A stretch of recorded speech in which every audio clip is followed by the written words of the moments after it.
The dust swirled like angry spirits across the parched main street of Red Bluff, California.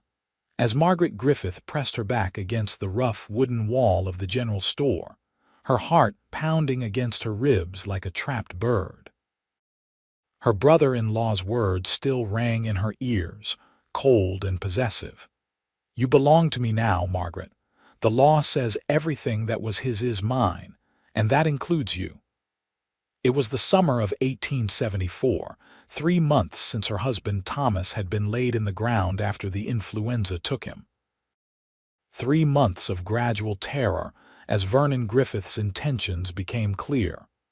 The morning sun beat down mercilessly, much like Vernon's presence in her life had become inescapable and suffocating. Margaret clutched the paper list in her hand, the edges damp from her nervous perspiration. She had only ventured into town for supplies, hoping to avoid Vernon, who had taken to watching her every move from the porch of what had once been her and Thomas's home. A home that, according to the law and Vernon's interpretation of it, now belonged to him along with their small ranch, their livestock, and apparently Margaret herself. At 26, Margaret had never imagined herself in such a position. She had married Thomas with love and hope, leaving behind her family in Missouri to build a life in California. Now she found herself alone, vulnerable, and increasingly frightened of the man who was supposed to be her protector by relation. "Mrs. Griffith," a voice startled her from her thoughts. "Are you all right?" Margaret turned to find Mrs. Abernathy, the milliner's wife, looking at her with concern. "Yes, thank you. Just catching my breath in the shade," Margaret replied, forcing a smile that didn't reach her eyes. "You look pale as a ghost, child. Come inside and have some water." Margaret nodded gratefully and followed Mrs. Abernathy into the cool dimness of the millinery shop. The older woman poured water from a ceramic pitcher into a tin cup and pressed it into Margaret's hands. "It's that brother-in-law of yours, isn't it?" Mrs. Abernathy asked, her voice low. "People talk, you know, and what they're saying about Vernon Griffith isn't flattering." Margaret sipped the water, her throat tight. "He says I'm his now, that everything Thomas owned belongs to him by law." Mrs. Abernathy's face darkened. "That's not right at all. A woman isn't property to be passed around like livestock." "I don't know what to do," Margaret confessed, the words tumbling out before she could stop them. "He's taken the house, the land. He's even wearing Thomas's clothes. Last night he tried to enter my bedroom." Mrs. Abernathy placed a comforting hand on Margaret's arm. "You need help, dear, and soon." The bell above the shop door jingled and both women turned. A tall man ducked his head as he entered, removing his hat in a gesture of courtesy. The sunlight from the doorway silhouetted him momentarily before Margaret could make out his features. "Pardon, ladies," he said, his voice deep and gentle. "I'm looking for Mr. Abernathy. I've got those leather goods he ordered." "He's in the back, Mr. Tucker," Mrs. Abernathy replied. "I'll fetch him for you." As Mrs. Abernathy disappeared behind a curtained doorway, Margaret found herself studying the man before her. He was tall and broad-shouldered, with sun-bronzed skin that spoke of long days outdoors. His hair was the color of dark honey, curling slightly at the edges of his collar, and his eyes were a clear, steady blue that reminded her of the summer sky over the plains. "You're staring, madam," he said with a slight smile that creased the corners of his eyes. Margaret flushed. "I apologize." "I was lost in thought." "No need for apologies. I'm Garrett Tucker," he said, extending a hand. "New to these parts, relatively speaking. Been working the Stephenson Ranch about 10 miles east." Margaret hesitated before placing her hand in his. His palm was rough with calluses, but his grip was gentle. "Margaret Griffith." Recognition flickered in his eyes. "Thomas Griffith's widow." She withdrew her hand quickly. "Yes." Garrett Tucker's expression softened. "I'm sorry for your loss, Mrs. Griffith. I knew Thomas slightly. Good man." Before Margaret could respond, the shop door burst open again and Vernon Griffith strode in, his tall frame dominating the small space. His face, so similar to Thomas's, yet somehow harder, crueler, darkened when he saw Margaret. "There you are," he said, ignoring Garrett completely. "I've been looking all over town for you." Margaret felt herself shrinking, folding inward as she always did in Vernon's presence. "I'm just gathering supplies, Vernon. You should have told me you were coming to town. It's not proper for a woman to be wandering about alone." Vernon's gaze shifted to Garrett, taking in the stranger's presence with obvious displeasure. "Who's this?" "Garrett Tucker," Garrett replied before Margaret could speak. "I work for the Stephensons, and you are Vernon Griffith. I'm responsible for Mrs. Griffith here." His emphasis on the word responsible made Margaret's skin crawl. "Come along, Margaret. We're going home." Vernon reached for Margaret's arm, his fingers digging into her flesh as he pulled her toward the door. She winced, her water cup clattering to the floor. "She doesn't appear to be done with her business," Garrett observed, his voice still calm but with an edge that hadn't been there before. Vernon turned, his eyes narrowing. "This isn't your concern, Tucker. Margaret is my brother's widow, and as such, she's under my protection. Legally, everything that was his is now mine to manage." Garrett's jaw tightened. "She's not property at all, Mr. Griffith. She's a person with her own will." The tension in the small shop thickened. Margaret could see Vernon's hand twitching near his hip where he kept a small revolver. But before the situation could escalate, Mr. Abernathy emerged from the back room, oblivious to the confrontation. "Mr. Tucker, I've been expecting you. Do you have those saddle bags I ordered?" The interruption seemed to diffuse some of the tension. Vernon used the moment to tug Margaret toward the door. "We're leaving now," he hissed in her ear. Margaret threw a desperate glance over her shoulder at Garrett, who was watching them with a frown. His eyes met hers, and something passed between them, an understanding, a promise. Then Vernon pulled her outside into the blinding sunlight. "What were you doing talking to that man?" Vernon demanded as he marched her down the boardwalk toward where his wagon was hitched. "I wasn't. He came in while I was speaking with Mrs. Abernathy." Vernon's grip tightened. "Don't lie to me, Margaret. I saw the way you looked at him." "Vernon, please," Margaret pleaded, trying to pull away. "You're hurting me." People on the street were beginning to stare. Vernon noticed and immediately loosened his grip, though he kept his hand firmly on her arm. "Get in the wagon," he ordered, his voice low. "We'll discuss this at home." The word home twisted in Margaret's stomach. It wasn't home anymore, not with Vernon there. As she climbed into the wagon, she felt a chill despite the summer heat. Vernon had been growing bolder, more possessive, and she feared what discussing this at home might entail. As Vernon walked around to the driver's side, Margaret noticed Garrett Tucker standing in front of the millinery, watching them.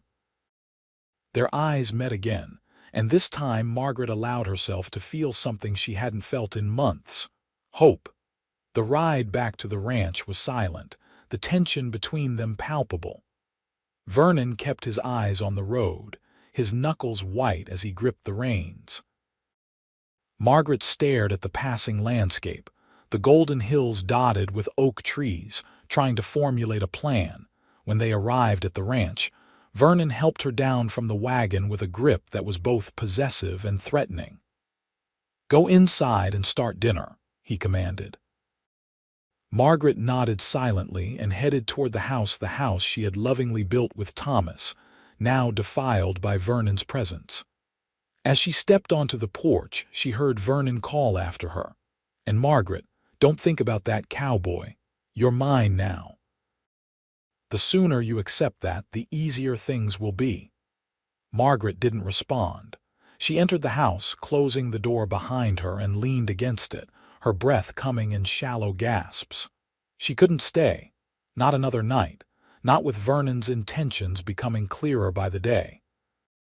She moved through the house, gathering essentials, a change of clothes, a small framed photograph of Thomas, the little money she had hidden in a jar of dried beans. She would wait until nightfall when Vernon had drunk himself into a stupor as he did most evenings. Then she would take one of the horses and ride. Where? She didn't know, but anywhere was better than here. As the sun began to set, casting long shadows across the yard, Margaret prepared dinner mechanically. Vernon sat at the table, watching her every move, a bottle of whiskey at his elbow. "You know why I'm doing this, don't you?" Vernon said suddenly, his words slightly slurred. "A woman needs protection. Thomas knew that. He'd want me to look after you." Margaret set a plate of stew in front of him, careful to keep her distance. "Thomas would want me to be happy," Vernon snorted. "Happy? What does that matter? You need a roof over your head, food in your belly. I'm providing that." He took a long swig of whiskey. "I'm being generous, Margaret. Most women in your position would be grateful." Margaret said nothing, pushing her own stew around her plate without eating. "You'll warm up to me eventually," Vernon continued, his eyes traveling over her in a way that made her skin crawl. "Thomas got the pretty one, always did get the best of everything. But now it's my turn." As the evening wore on, Vernon drank more, his speech becoming increasingly slurred, his eyes heavy-lidded. Finally, he stumbled to the sofa in the sitting room and collapsed, snoring within minutes. Margaret waited, her heart hammering, until she was certain he was deeply asleep. Then she gathered her small bundle of possessions and crept out the back door. The night air was cool on her face as she made her way to the small stable. Inside, she quickly saddled Penny, the gentlest of their 3 horses, whispering soothing words as she worked. "We're going away, girl," she murmured. "Far away from here." Leading Penny quietly from the stable, Margaret mounted and urged the mare away from the ranch at a walk, careful not to make noise that might wake Vernon. Only when they were a safe distance away did she nudge Penny into a trot, then a canter, heading south toward Red Bluff. She had no clear plan beyond getting away, but as she rode through the moonlit landscape, Margaret felt a freedom she hadn't experienced since Thomas's death. Whatever lay ahead couldn't be worse than what she was leaving behind. The moon was high in the sky when Margaret reached the outskirts of Red Bluff. The town was mostly dark, with only a few lamps burning in windows. She slowed Penny to a walk, uncertain where to go. The hotel would be too expensive, and besides, Vernon would likely look for her there first. As she passed the livery stable, a figure stepped out of the shadows, causing Penny to shy nervously. Margaret tightened her grip on the reins, ready to flee. "Mrs. Griffith." A familiar voice called softly. Margaret squinted into the darkness. "Mr. Tucker." Garrett Tucker stepped forward, his face illuminated by the moonlight. "I thought that might be you. Are you all right?" Margaret hesitated, then nodded. I had to leave. Vernon, he—" "Say no more," Garrett interrupted. "I understand." He glanced around the deserted street. "You need somewhere safe to stay. Follow me." Without waiting for her response, he turned and began walking, leading his own horse.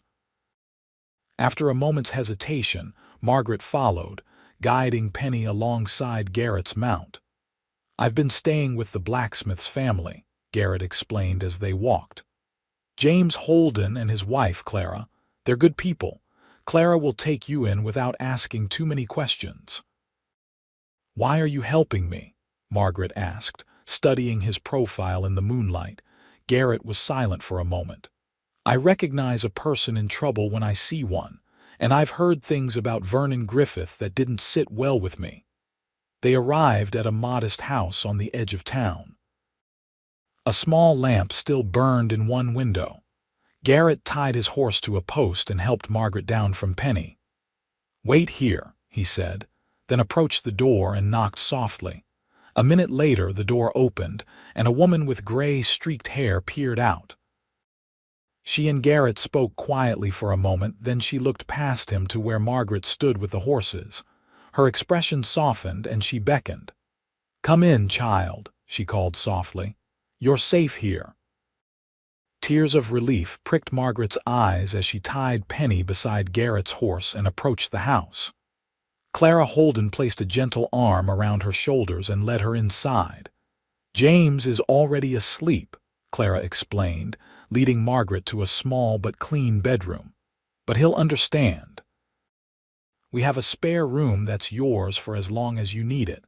"Thank you," Margaret whispered, overwhelmed by the woman's kindness. "Mr. Tucker tells me you've had some trouble," Clara said, her voice gentle but direct. "You don't have to explain tonight. Get some rest.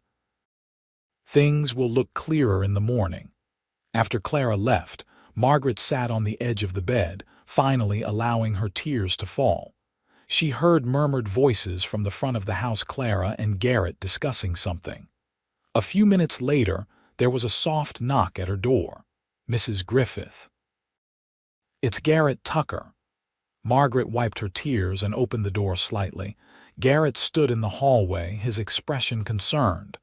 "I'll be leaving now," he said.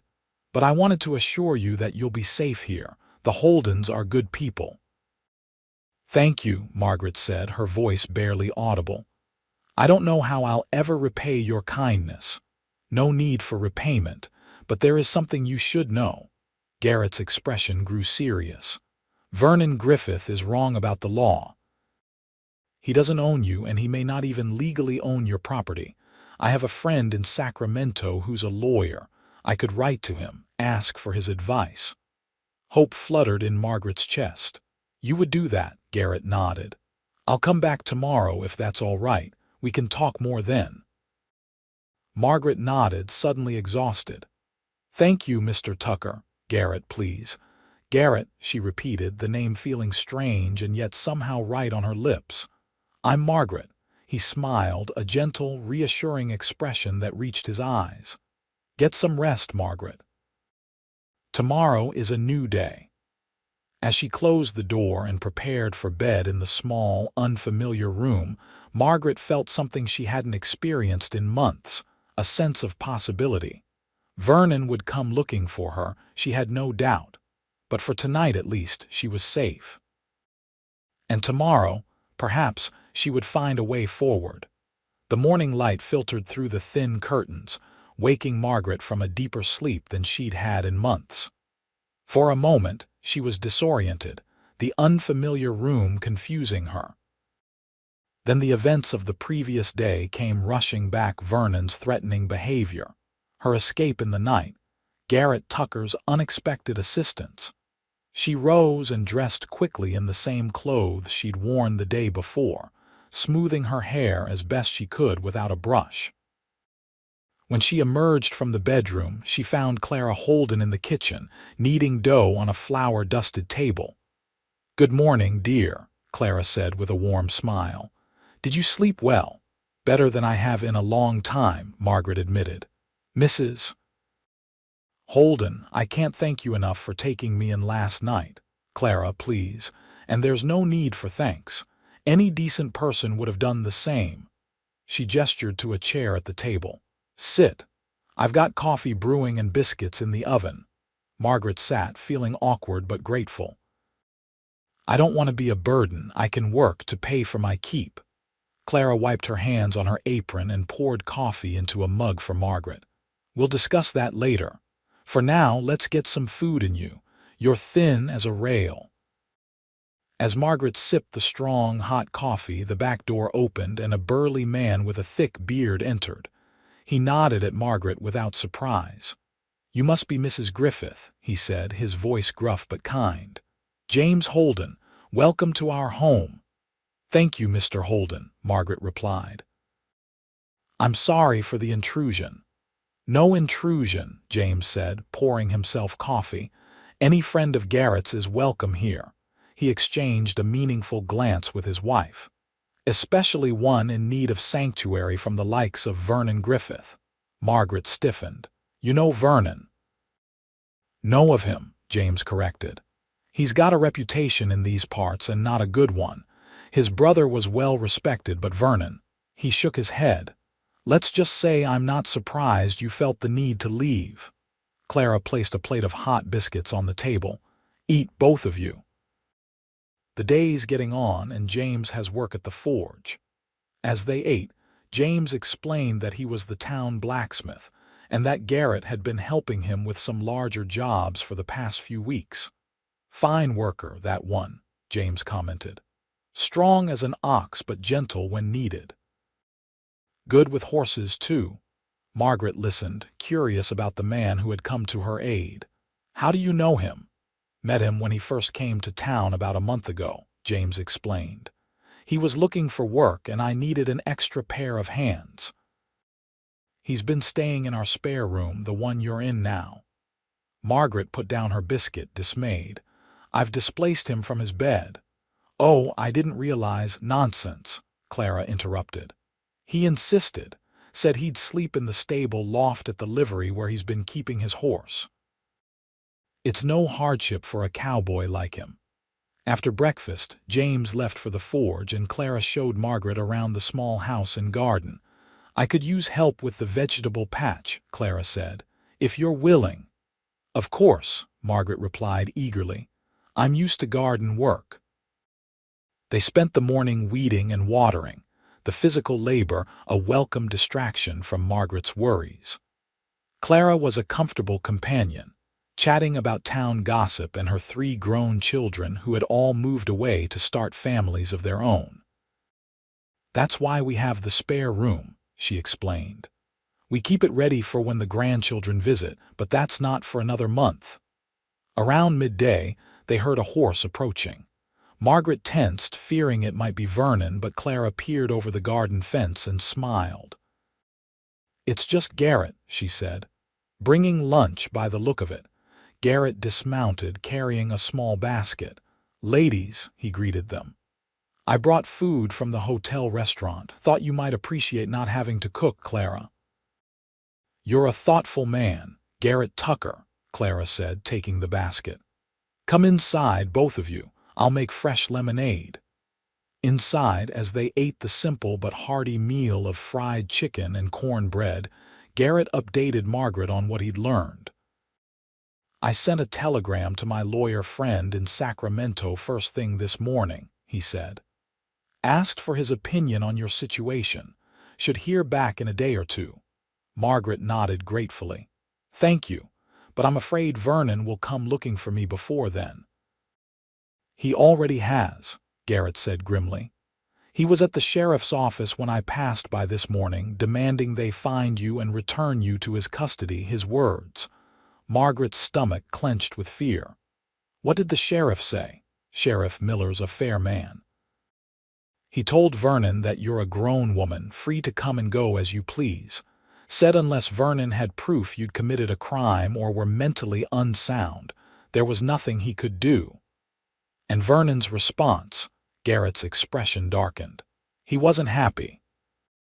Said some things about a woman's place and a man's rights. Then he stormed out, saying he'd find you himself. He will, Margaret said, her appetite gone. He knows everyone in town. Someone will tell him where I am. Not likely, Clara interjected. Vernon Griffith isn't well liked in Red Bluff. Most folks were fond of your husband and have been concerned about you since his passing. Garrett leaned forward, his blue eyes intent on Margaret's face. Tell me about your situation, Margaret. The property, your marriage to Thomas, anything that might help my lawyer friend advise us. Margaret took a deep breath and began her story. She explained how she and Thomas had married 6 years ago in Missouri, then traveled west to California to start a new life. They'd purchased a small ranch outside Red Bluff with money Thomas had saved working as a cattle driver. Thomas worked hard to make the ranch profitable, Margaret explained. We were just starting to do well when he fell ill. The influenza took him in less than a week. Her voice faltered, and Clara reached across the table to squeeze her hand encouragingly. Vernon arrived about a month after the funeral, Margaret continued. Said he'd only just received word of Thomas's death. He offered to help with the ranch, and at first I was grateful. But then, she described how Vernon had gradually taken control of everything: the finances, the livestock decisions, even insisting on moving into the main house while Margaret was still deep in mourning. He kept saying it wasn't proper for a woman to live alone, that people would talk. Then he started referring to the ranch as his property, saying that as Thomas's only living male relative, everything legally belonged to him now. Did Thomas leave a will? Garrett asked. Margaret shook her head. He always meant to, but he was young, only 32 when he died.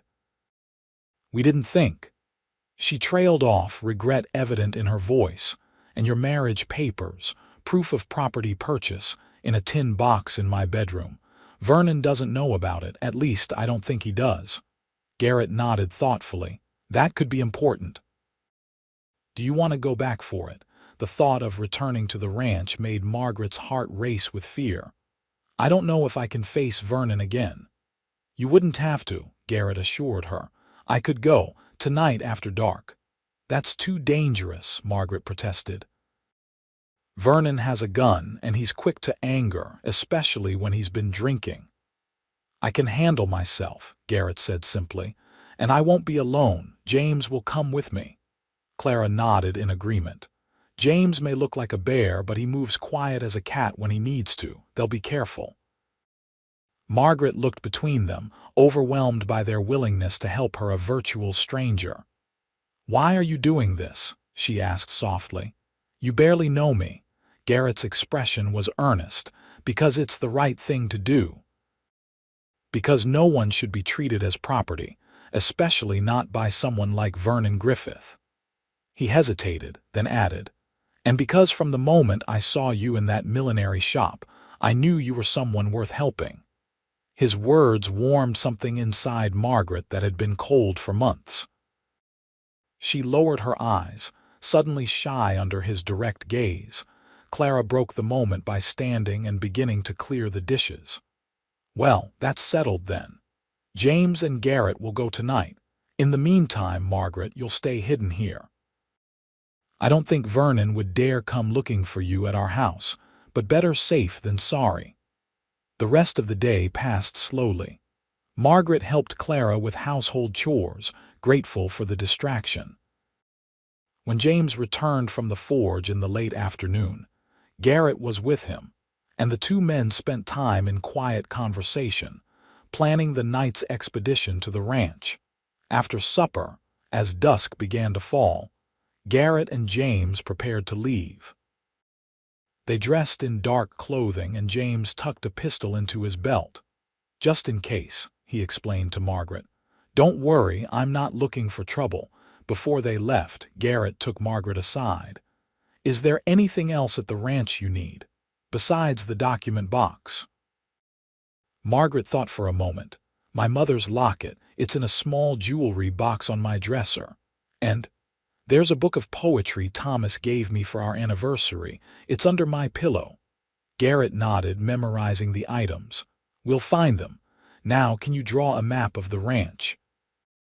Show us the layout, where your bedroom is, where Vernon might be sleeping. Margaret quickly sketched a rough map, indicating the location of her bedroom at the back of the house, and explaining that Vernon had taken to sleeping in what had been Thomas's study, near the front. He usually drinks in the evening, she added. By this time, he's likely asleep on the sofa in the sitting room, but be careful, he's a light sleeper when he's been drinking. We will, Garrett promised. He hesitated, then placed a reassuring hand on her shoulder. Try not to worry. We'll be back before you know it. After they left, Margaret and Clara sat in the kitchen, sipping tea and making small talk that did little to mask their shared anxiety. The hours stretched interminably until, just after midnight, they heard the soft sound of horses approaching. Clara peered out the window. It's them, she said with relief. Moments later, James and Garrett entered through the back door, their faces flushed with success. Garrett carried a small bundle wrapped in cloth. "We got everything," he said, handing the bundle to Margaret. "No trouble at all." Vernon was passed out cold, just as you predicted. Margaret unwrapped the bundle with trembling fingers. Inside was the tin document box, the small jewelry case containing her mother's locket, and the book of poetry from Thomas. She clutched them to her chest, tears of gratitude welling in her eyes. "Thank you," she whispered. "Both of you." James nodded acknowledgement, then yawned widely. "Time for bed. It's been a long day." After James and Clara retired, Margaret and Garrett remained at the kitchen table. Margaret opened the document box, showing Garrett the marriage certificate and property deed. "These are good," Garrett said, examining the papers. "Clear proof that Thomas purchased the property after you were married. In California, that should mean the ranch is yours by right." "But without a will," Margaret began. "Let's wait to hear what my friend says," Garrett advised. "For now, at least we have the documents safe." They sat in comfortable silence for a moment, then Garrett spoke again, his voice soft. "May I ask you something, Margaret?" She nodded. "What will you do? If we can establish your legal right to the property, will you stay and run the ranch yourself?" Margaret considered the question. "I don't know. I loved the ranch because it was the home Thomas and I built together. But now, there are too many memories, too much pain." "You could sell it," Garrett suggested. "Start fresh somewhere else, perhaps." Margaret looked at him curiously. "What about you, Garrett? What brings a man like you to Red Bluff?" Garrett's eyes grew distant. "I've been drifting since the war. I fought for the Union, came back to find my parents had died of typhoid. The family farm in Pennsylvania was sold for taxes." He shrugged. "I headed west, worked cattle drives, ranch hands, whatever would put food in my belly. No family, none living. My parents are still in Missouri. I have a sister in Oregon I haven't seen in years." Margaret traced the edge of the document box with her finger. "I felt very alone since Thomas died." "I understand loneliness," Garrett said quietly. "It's why I keep moving. Easier than putting down roots only to lose them again." Their eyes met across the table, a moment of shared understanding passing between them. Then Garrett stood, breaking the spell. "It's late. You should rest. Tomorrow might bring answers from Sacramento." Margaret nodded, gathering her precious items. "Good night, Garrett, and thank you again." "Sleep well, Margaret." As she settled into bed that night, Margaret found herself thinking not of Vernon or the ranch or even Thomas, but of Garrett Tucker, his steady blue eyes, his gentle strength, and the way he had risked himself to help her without hesitation. For the first time in months, she fell asleep with something other than fear in her heart. The next morning brought unwelcome news. Margaret was helping Clara prepare breakfast when they heard raised voices from the street. James, who had gone out to open the forge, rushed back into the house. "Vernon Griffith is in town," he reported grimly. "And he's drunk, armed, and asking about Margaret at every business on Main Street." Margaret's hand flew to her throat. "Did he see you?" "No, I came back through the alley, but it won't be long before someone mentions that you might be with us." Clara moved quickly, gathering food into a basket. "You need to leave, Margaret, now before he comes here." "But where would I go?" Margaret asked, panic rising in her voice. "The Stephenson Ranch," James said decisively. "It's where Garrett has been working. Stephenson is a good man, an old friend. He'll hide you until this blows over." "I'll go saddle your horse," Clara said, already moving toward the door. "Wait," Margaret protested. "I can't just leave. What about you? Vernon could be dangerous if he's drunk and armed." "We'll be fine," James assured her. "Vernon may be a bully, but he's not fool enough to threaten a blacksmith in his own forge. Now hurry, gather your things." Margaret rushed to pack her few possessions, her hands shaking. By the time she returned to the kitchen, Clara had returned from saddling Penny. Garrett left at dawn to work at the Stephenson Ranch, James explained, sketching a rough map for Margaret. Follow the creek east out of town for about 10 miles. You can't miss the ranch, it's the biggest in the area. Ask for Stephen or Martha Stephenson, tell them who you are. They'll keep you safe until Garrett returns. Margaret hugged both Clara and James. I don't know how to thank you. You can thank us by staying safe, Clara said, pressing the food basket into Margaret's hands. Now go, quickly, through the back garden. There's a path that leads to the creek without going through town. With a final grateful look, Margaret slipped out the back door and hurried to where Penny was saddled and waiting. She mounted quickly and urged the horse along the narrow path Clara had indicated, her heart pounding in her ears. The path wound through scrubby brush and stands of oak trees before meeting up with a clear, swift-running creek. Margaret turned Penny east as instructed, following the waterway. The morning was already warm, the California sun beating down on her back as she rode. She had been traveling for perhaps an hour when she heard the distant sound of hoofbeats behind her. Glancing back, she saw a plume of dust rising from the path she had taken. Someone was following her and riding hard. Fear clutched at Margaret's throat. It had to be Vernon. Somehow he had discovered where she was heading. She urged Penny into a gallop, the food basket bouncing precariously in front of her saddle. The creek path was relatively open, providing little cover for hiding. Her only hope was to reach the Stephenson Ranch before Vernon caught up to her. The hoofbeats grew louder behind her. Margaret risked another glance back and saw a rider gaining on her, a large man on a powerful bay horse. Vernon. Penny was tiring, unused to such a sustained gallop. Margaret could feel the horse's sides heaving beneath her legs. She couldn't outrun Vernon forever. Ahead, the path forked. One branch continued along the creek, the other cut up into the hills. Making a split-second decision, Margaret pulled Penny onto the hill path, hoping the more difficult terrain might slow her pursuer. The path grew steeper, winding between boulders and through stands of pine and manzanita. Penny labored up the incline, foam flecking her neck. Behind her, Margaret could still hear pursuit, though the sounds grew intermittently fainter as the winding path created distance between them. At the crest of a ridge, Margaret paused to let Penny catch her breath. Looking back, she could see Vernon's horse struggling up the path, still a good distance behind. Ahead, the path descended into a valley, and in the distance, she could make out buildings and fenced pastures. The Stephenson Ranch. Relief flooded through her.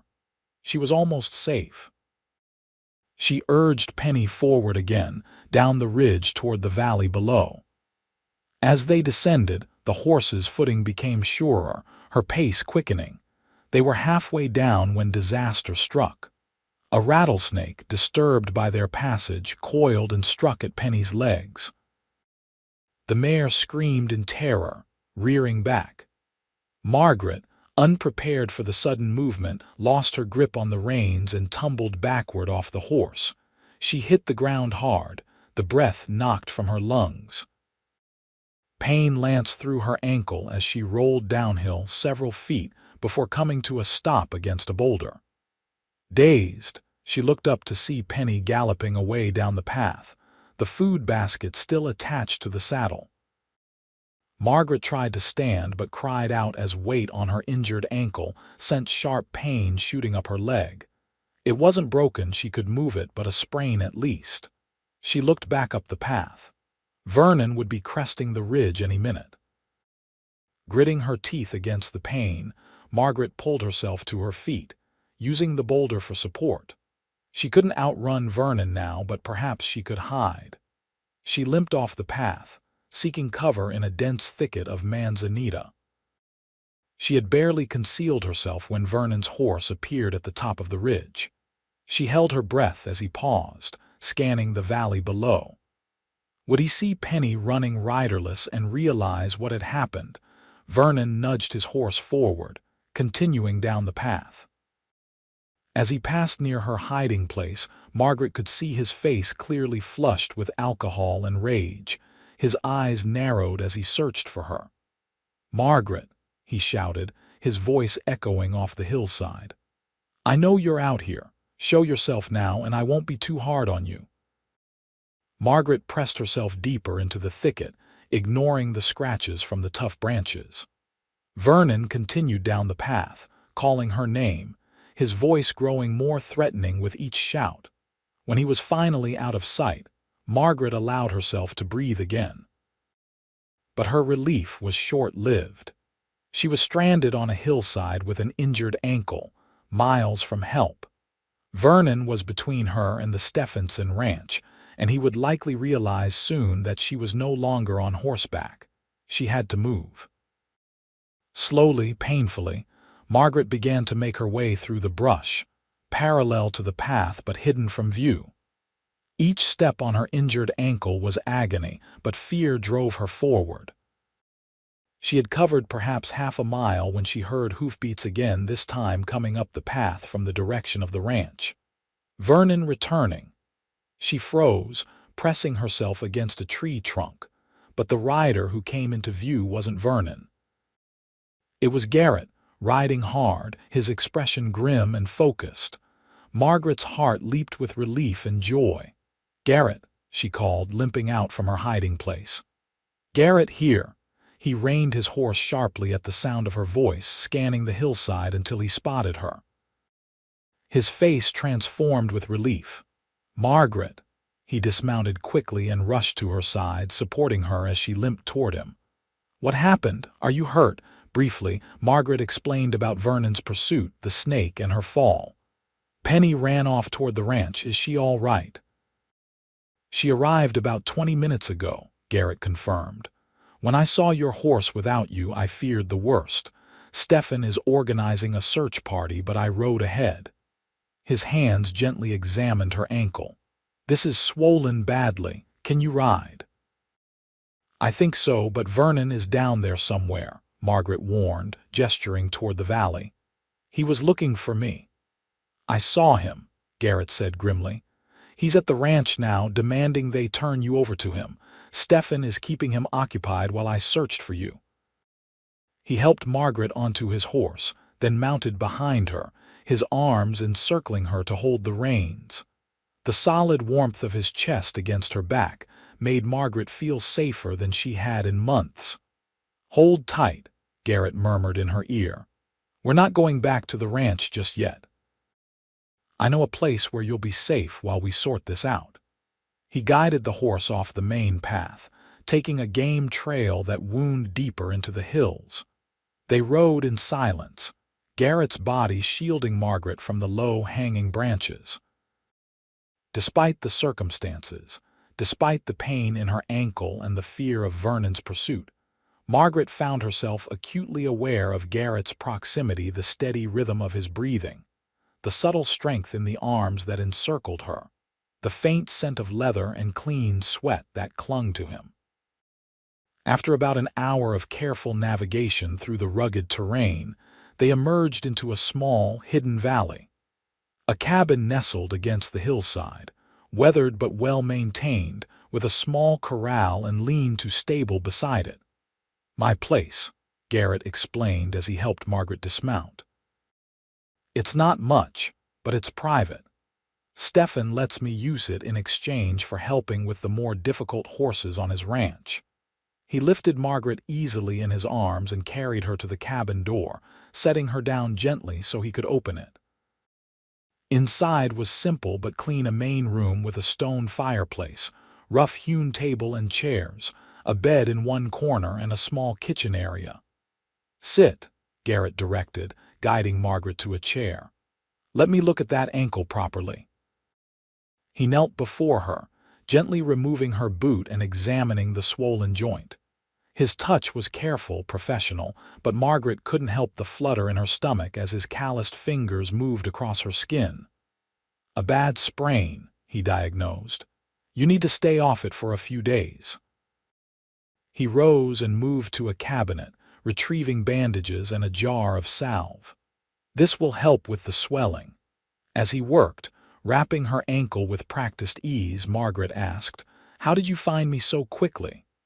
"When Penny arrived riderless at the ranch, I knew something was wrong.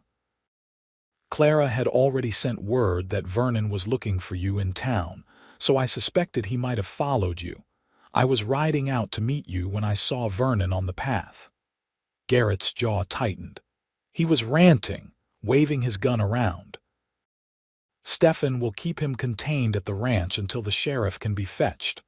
"Vernon won't give up easily," Margaret said quietly. "No," Garrett agreed, finishing with her ankle. "But he's not the only one who can be stubborn." He met her eyes directly. "I received a telegram from my lawyer friend this morning. He says that without a will, California law is somewhat ambiguous about your situation. But he believes that with the marriage certificate and property deed, we can make a strong case that the ranch belongs to you, not Vernon." Hope stirred in Margaret's heart. "Really?" Garrett nodded. "He's taking the next train from Sacramento. He'll be in Red Bluff by tomorrow afternoon." Relief washed over Margaret, quickly followed by exhaustion as the adrenaline of the morning's events began to fade. Garrett noticed her drooping eyelids. "You should rest," he said, helping her to the bed. "I'll ride back to the Stephenson ranch, let them know you're safe, and bring back some food and supplies. Will you be all right alone for a few hours?" Margaret nodded, suddenly too tired to speak. As Garrett tucked a blanket around her, his hand lingered for a moment on her shoulder. "You're the bravest woman I've ever met, Margaret Griffith," he said softly. "Rest now. You're safe here." As she drifted into sleep, Margaret was certain she felt the gentle brush of his lips against her forehead. But perhaps that was just a dream. When Margaret awoke, the cabin was bathed in the golden light of late afternoon. For a moment she was disoriented, then the events of the day rushed back to her. She sat up, wincing at the pain in her ankle. "Easy," Garrett's voice came from across the room. "That ankle needs rest." He was at the fireplace, stirring something in a pot that smelled deliciously of beef and vegetables. He smiled at her, and Margaret felt a warmth in her chest that had nothing to do with the fire. "How long was I asleep?" she asked, pushing her hair back from her face. "A few hours." "You needed it." Garrett ladled stew into a bowl and brought it to her, along with a chunk of bread. "Eat. Martha Stephenson sent food and Clara packed a bag with some of your things." Margaret ate gratefully, suddenly aware of her hunger. As she finished the stew, Garrett filled her in on what had happened while she slept. "Vernon is in the town jail," he reported. "He got belligerent at the Stephenson ranch, fired his gun into the air. Sheriff Miller arrested him for public drunkenness and discharging a firearm. He'll be held at least until tomorrow." "That gives us time," Margaret said, relief evident in her voice. "What happens next?" "My friend Douglas Warner will arrive on the afternoon train tomorrow. He's bringing legal documents to establish your ownership of the ranch. We'll meet him in town, make everything official, and then—" Garrett hesitated. "Then it's up to you what you want to do with the property." Margaret considered this as she finished her meal. The question that had been forming in her mind all day finally found its way to her lips. "Why are you doing all this for me, Garrett? The truth." Garrett was quiet for a long moment, his blue eyes thoughtful. "I told you before because it's the right thing to do." "There's more than that," Margaret pressed gently. "No one goes to these lengths for a stranger simply because it's right." Garrett set aside his empty bowl and moved to sit on the edge of the bed. "When I first saw you in that millinery shop, something about you called to me. The sadness in your eyes, yes, but also the strength I sensed beneath it. Then, when Vernon came in, the way he spoke about you as if you were a possession." His jaw tightened at the memory. "I've seen too much of that kind of thinking. During the war, after it. People treating other people as property. I couldn't stand by and watch it happen again." He looked down at his hands, then back at Margaret. "But you're right, there's more.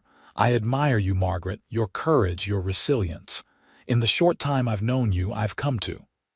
He paused, seeming to search for the right words, "to care for you more than I probably should." Margaret's heart quickened. "I don't think it's possible to care too much," she said softly. "Not in this world." Their eyes met, and something passed between them, understanding, recognition, possibility. Garrett reached out slowly and took her hand in his. "I don't want to presume," he said, his voice low. "You've been through so much. Your husband not long gone, Vernon's persecution. You need time to heal, to decide your own path forward." Margaret squeezed his hand. "Thomas would have wanted me to be happy," she said, echoing what she had told Vernon. "But this time the words felt true, right? He was a good man. He would have liked you." Garrett's smile was gentle. "I wish I could have known him better." They sat in comfortable silence for a moment, hands still joined. Then Garrett reluctantly stood. "You should rest that ankle. I'll sleep by the fire." "Garrett," Margaret called as he moved away. "Thank you for everything," he nodded, his eyes warm. "Sleep well, Margaret." The night passed peacefully, and by morning, Margaret's ankle felt somewhat better. Garrett fashioned a walking stick for her from a sturdy branch, allowing her to move around the cabin with less pain. After breakfast, they set out for Red Bluff, riding double on Garrett's horse as they had the day before. The journey was slower this time, Garrett careful to avoid jarring Margaret's injured ankle. They talked easily as they rode, sharing stories of their lives before they met. Garrett told her about growing up on a farm in Pennsylvania, his service during the war, and his wandering afterward. Margaret spoke of her childhood in Missouri, her courtship with Thomas, and their dreams for the future. "We wanted children," she confided. "It never happened for us, but we still hoped." "There's still time," Garrett said, "for dreams, for a family if that's what you want." The simple statement, offered without pressure or expectation, touched Margaret deeply. By the time they reached Red Bluff, a fragile but definite bond had formed between them. They went directly to the sheriff's office, where they found Sheriff Miller behind his desk and Douglas Warner, Garrett's lawyer friend, waiting for them. Warner was a small, precise man with spectacles and a neat beard, but his handshake was firm and his eyes kind as he greeted Margaret. "Mrs. Griffith, a pleasure. Garrett has told me of your situation. I believe I can help." The sheriff cleared his throat. "Vernon Griffith is still in a cell sleeping off yesterday's drunk, but I can't hold him much longer without charges." "We understand, Sheriff," Warner said. "This won't take long." They spread Margaret's documents on the sheriff's table: the marriage certificate, the property deed, tax receipts in Thomas's name. Warner examined them carefully, then nodded with satisfaction. "These are in order." According to California law, property acquired during marriage is considered community property. Without a will stating otherwise and with no children, the surviving spouse inherits everything. "Vernon claims that as Thomas's brother he has rights," Margaret said. Warner shook his head. "Not in this case. He might have had a claim if you and Thomas had never married, or if the property had been purchased before your marriage. But these documents clearly show that Thomas bought the ranch 2 years after your wedding." He produced official-looking papers from his briefcase. "I've prepared a formal declaration of your ownership rights. Once filed with the county, it will be indisputable." Relief washed over Margaret. "So the ranch is really mine?" "Without question," Warner confirmed. "Vernon Griffith has no legal claim to it whatsoever." The sheriff nodded with satisfaction. "That's good to hear. Vernon's been a thorn in this town's side for years. Thomas was the only one who could ever handle him." "What about his threats toward Mrs. Griffith?" Garrett asked. "Can anything be done about those?" "If he directly threatens her again, yes," the sheriff said. For now, the best I can do is have a serious talk with him before I release him, make it clear that the law is on Mrs. Griffith's side. Warner gathered the documents. I'll take these to the county office immediately. By this afternoon, everything will be officially recorded. Garrett placed a supportive hand on Margaret's shoulder. What do you want to do now? Margaret considered her options. The ranch was hers. She could return, run it herself, or with hired help. She could sell it and start fresh somewhere else. Or, she looked at Garrett, at the steady strength in his blue eyes, the gentle curve of his mouth. In just a few days, he had become more important to her than she would have thought possible. I'd like to go back to the ranch, she decided. At least to gather my personal things. After that, I'm not sure yet. I'll come with you, Garrett said immediately. Just in case Vernon shows up. The sheriff nodded approval. I'll keep Vernon here as long as legally possible, give you time to sort things out. After Warner left for the county office, Margaret and Garrett visited the general store to purchase supplies. News of Margaret's legal victory over Vernon had already spread through town, and the shopkeeper greeted her with newfound respect. Always knew that Vernon was no good, he commented as he wrapped their purchases. Your husband was worth 10 of him.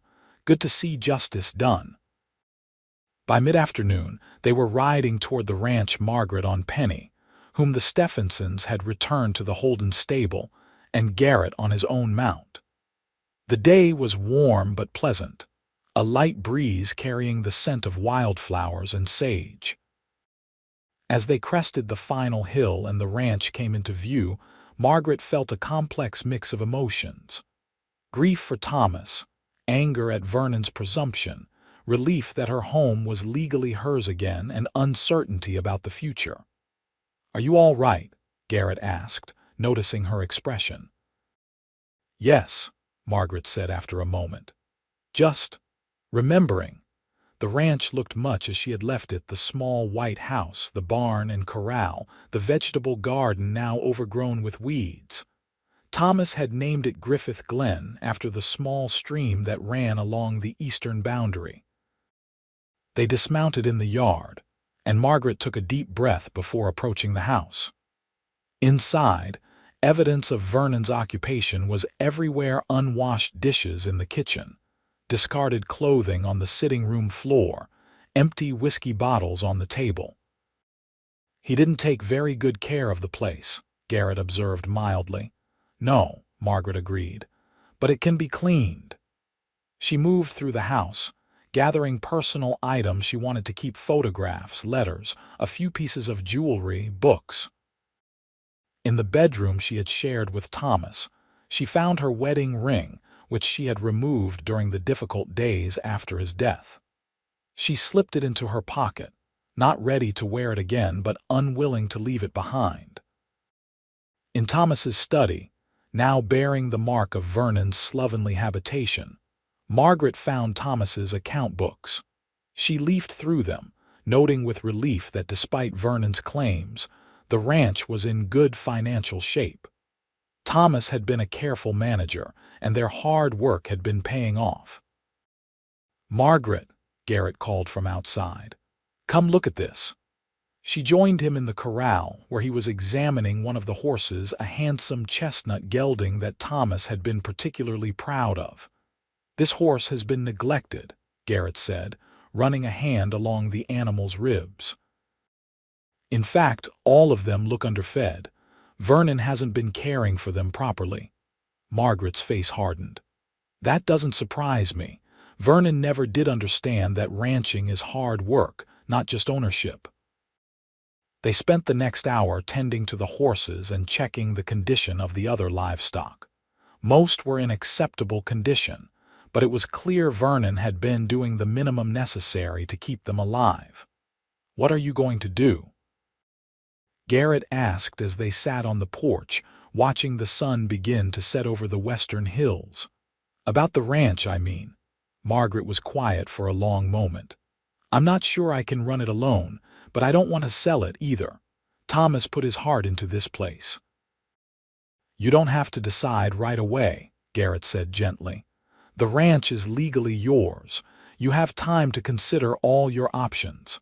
Margaret looked at him, this man who had come into her life so suddenly and changed it so completely. What about you, Garrett? What are your plans? Garrett met her gaze steadily. I was thinking of staying in the area. I like it here. The work at the Stephenson Ranch suits me, and he hesitated. There are other reasons I might want to put down roots. The air between them seemed to thicken with unspoken possibilities. Margaret found herself leaning toward him slightly, drawn by something she couldn't name but recognized nonetheless. The moment was broken by the sound of an approaching horse. They both tensed, Garrett moving protectively in front of Margaret as they peered into the gathering dusk. Sheriff Miller rode into the yard, his expression grim. "Thought I might find you two here," he called, dismounting. "I've got news. Vernon broke out of jail about an hour ago, overpowered my deputy when he brought in dinner. Took the deputy's gun, too." Margaret's hand flew to her throat. "Do you think he's coming here?" "I'd bet on it," the sheriff said grimly. "He was ranting about teaching you a lesson before he took off." Garrett's face hardened. "We need to leave now." "Too late for that," the sheriff said, gesturing down the road. "Look." In the distance, a rider was approaching at a gallop, silhouetted against the darkening sky. Even at this distance, Margaret recognized Vernon's powerful frame on his bay horse. "Get inside," Garrett ordered, his voice calm but authoritative. "Sheriff, take Margaret to the back of the house." "I'll deal with Vernon." "Garrett, no," Margaret protested. "He's armed and dangerous." "So am I," Garrett replied grimly, drawing a revolver from beneath his coat. "And I have something to protect." The look he gave Margaret was filled with such intensity that she found herself speechless. The sheriff took her arm, guiding her toward the house. "Come on, Mrs. Griffith. Tucker knows what he's doing."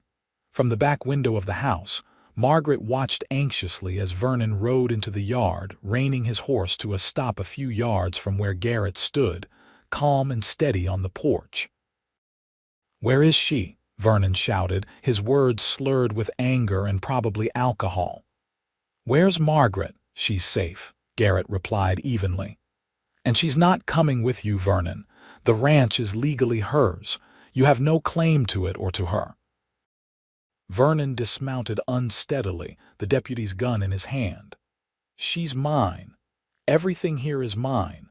Thomas would have wanted her to be happy and safe," Garrett interrupted. "Not terrorized by his drunken brother." Vernon's face contorted with rage. "What would you know about it? You're nothing but a drifter, a nobody." "Maybe," Garrett acknowledged. "But I know the difference between a person and property." "Margaret isn't yours, Vernon. She isn't anyone's but her own." Vernon raised the gun, pointing it at Garrett's chest. "Get off my land. Now, or I swear I'll kill you where you stand." Margaret gasped, her hand flying to her mouth. The sheriff moved toward the door, his own gun drawn, but Margaret caught his arm. "Wait," she whispered. "Garrett knows what he's doing." Outside, Garrett hadn't moved, hadn't even raised his own weapon. "This isn't your land, Vernon," he said calmly. "It's Margaret's, and I'm not going anywhere." "Then you'll die here," Vernon snarled, his finger tightening on the trigger. What happened next was so fast Margaret almost missed it. As Vernon fired, Garrett dove to the side, rolling and coming up with his gun leveled. His shot was precise, striking Vernon's shoulder. The larger man howled in pain, dropping his weapon. The sheriff burst from the house, gun drawn. "Don't move, Griffith," he shouted. "It's over." Vernon clutched his bleeding shoulder, his face a mask of pain and fury. "She was supposed to be mine," he groaned. "Everything was supposed to be mine." "She was never yours to claim," Garrett said, rising to his feet. "People aren't property, Vernon, not ever." The sheriff handcuffed Vernon, ignoring his complaints about his injury. "It's just a flesh wound," he determined after a brief examination. "You'll live to stand trial." Attempted murder, jailbreak, assault on a deputy, you're looking at years in prison, Griffith. As the sheriff led Vernon away to his horse, Margaret rushed out of the house to Garrett. "Are you all right?" she asked, her hands moving over him anxiously, checking for injuries. "I'm fine," he assured her, capturing her hands in his. He wasn't as good a shot as he thought he was, especially not after whatever he's been drinking. Relief made Margaret's knees weak, and she sagged against Garrett, who wrapped his arms around her securely. "I was so afraid," she whispered against his chest, "when he raised that gun." "SHH," Garrett soothed, his hand stroking her back. "It's over now, you're safe. The ranch is yours. Vernon won't be bothering you again for a very long time." Margaret pulled back slightly to look up at him, her hands resting on his chest. "You risked your life for me." Garrett's eyes were soft as they met hers. "I'd do it again in a heartbeat." The admission hung in the air between them, weighted with meaning. Margaret rose on tiptoe, her heart pounding, and pressed her lips to his. The kiss was tentative at first, a question more than a statement. But when Garrett's arms tightened around her, drawing her closer, it deepened into something more, an answer, a promise, a beginning. When they finally parted, both slightly breathless, Garrett rested his forehead against hers. "I've been wanting to do that since the first day I saw you," he admitted. Margaret smiled, a genuine smile that reached her eyes for the first time in months. "I think I have too, though I didn't realize it until now." They might have stood there longer, lost in the discovery of each other, but the sheriff cleared his throat as he returned from securing Vernon on his horse. "I hate to interrupt," he said, not looking particularly sorry at all, "but I need to get Griffith back to town and have the doctor look at that shoulder." Garrett kept one arm around Margaret's waist as they faced the sheriff. "We'll ride in with you," he said. "I think Mrs. Griffith might want to stay at the hotel tonight, given the circumstances." "A wise precaution," the sheriff agreed. "Though I don't think Vernon will be causing any more trouble. I'm putting him in the strongest cell and posting a guard." As they prepared to leave, Margaret took a last look at the ranch house, the home she had shared with Thomas, the place she had both loved and, recently, feared. Now, with Vernon gone and her legal rights established, she felt a sense of possibility rather than dread when she thought of the future. "Penny for your thoughts?" Garrett asked as he helped her mount. Margaret smiled down at him. "I was just thinking that endings are often beginnings in disguise." Garrett's answering smile warmed her to her core. "I believe you're right, Margaret Griffith. I believe you're right." In the months that followed, Margaret's life transformed in ways she could never have anticipated.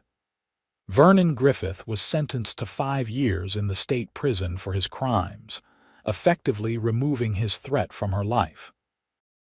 The ranch, legally and indisputably hers, flourished under her direction with considerable help from Garrett Tucker, who proved to be as skilled at ranching as he was at rescuing damsels in distress.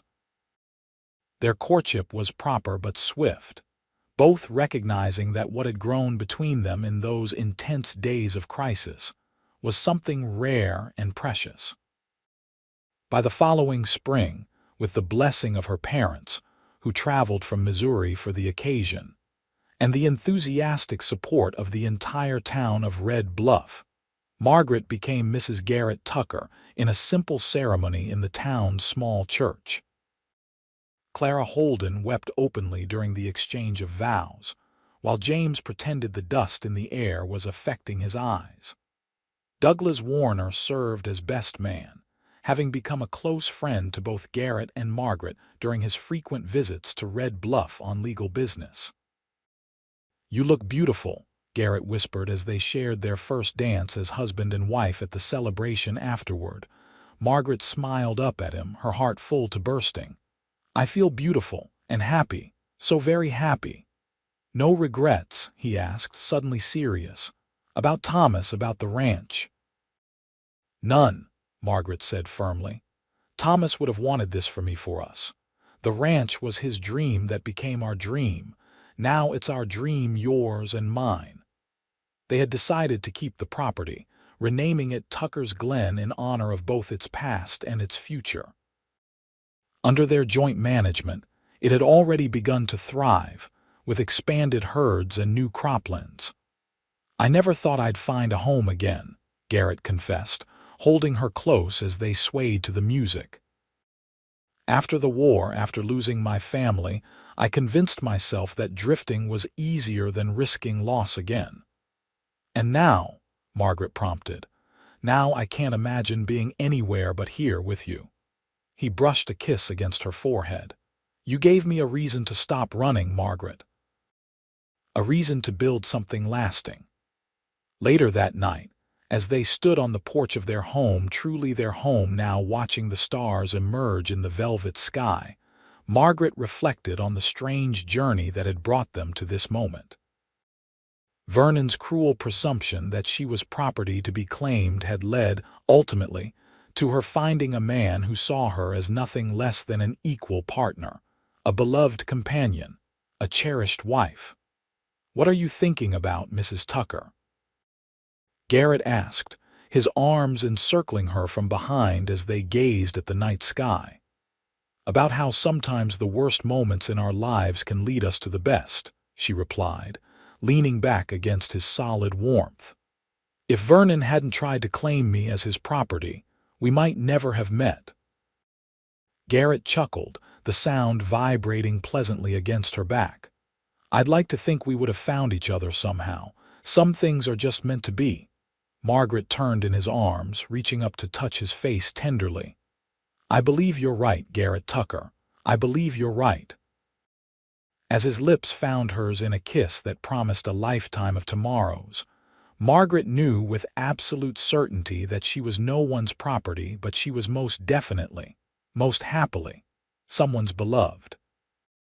2 years later, on a warm spring morning, Margaret sat on the porch of Tucker's Glen, watching Garrett work with a young colt in the corral. Her hand rested on her swollen belly, feeling the strong kicks of the child who would join their family in just a few weeks. "Your papa is good with horses," she murmured to her unborn child. "He's good with everything, really. You're a lucky little one to be born into so much love." The ranch had prospered beyond their expectations.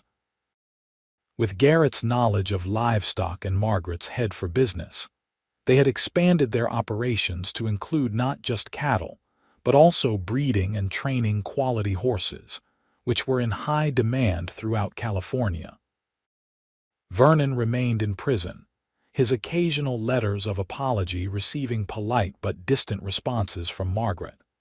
She had forgiven him not for his sake, but for her own, but she would never forget the lessons his actions had taught her about self-reliance and the true meaning of partnership. Clara and James Holden were frequent visitors, already declaring themselves honorary grandparents to the coming child. Douglas Warner had opened a law office in Red Bluff, drawn by the town's growth, and perhaps also by the pretty schoolteacher who had recently arrived from San Francisco. Life wasn't perfect. There were still difficult days, disagreements, challenges to overcome. But Margaret faced each one with the knowledge that she was neither alone nor diminished by her partnership with Garrett. If anything, their union had made her stronger, more confident, more fully herself.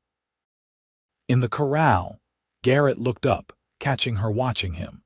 His face broke into a smile that still, after 2 years of marriage, made her heart skip a beat. He said something to the ranch hand working with him, then vaulted over the fence and strode toward the house. "How are my 2 favorite people this morning?" he asked, settling beside her on the porch swing. "We're fine," Margaret replied, placing his hand on her belly so he could feel the baby's movements. "Active. Your son or daughter seems eager to join us." Garrett's expression softened with wonder as he felt the kicks beneath his palm. "I still can't believe it sometimes," he admitted. "That we found each other, that we're building this life together, that we're going to be parents." Margaret leaned against him, content in a way she had once thought impossible after Thomas's death. "I can believe it. Some things are just meant to be, remember," Garrett laughed, kissing the top of her head. "Using my own words against me, Mrs. Tucker, always," she promised with a smile. As they sat together on the porch of the home, they had built not just the physical structure, but the life, the partnership, the family they were creating. Margaret reflected on how far she had come from those dark days when Vernon had claimed her as his property. From object to owner, from possession to partner, from survivor to thriver, her journey had not been easy, but the destination had been worth every difficult step along the way. "I love you, Garrett Tucker," she said simply, the words carrying the weight of all they had experienced together. "And I love you, Margaret Tucker," he replied, his blue eyes reflecting the depth of his feeling. "From the first moment I saw you, and for all the moments yet to come." As their lips met in a tender kiss, Margaret knew that this love, this partnership, this shared life was everything she had ever wanted. Not to be owned, but to be cherished. Not to be claimed, but to be chosen. Not to be possessed, but to be loved, truly and completely, for exactly who she was. And that, she thought as Garrett's hand caressed her cheek, was worth more than all the ranches in California combined.